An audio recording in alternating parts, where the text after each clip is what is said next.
La politica non è in grado di produrre una soluzione legislativa, è alquanto evidente. Questo dimostra che l'atteggiamento di serietà e responsabilità con cui il comparto turistico balneare del Veneto sin dal principio aveva affrontato il tema era l'atteggiamento corretto. Lo scenario ormai è netto e per questo chiediamo al governo di supportarci nelle istanze che da sempre fanno parte del nostro manifesto programmatico.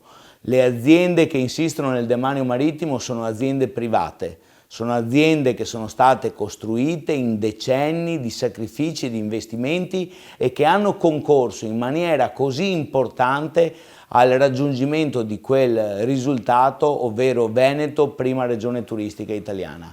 Ebbene, per questo dobbiamo riconoscere quegli investimenti, dobbiamo riconoscere quei sacrifici, ma soprattutto dobbiamo riconoscere la capacità gestionale e il know-how degli operatori che fino a qui hanno avuto un ruolo determinante negli equilibri turistici della nostra regione.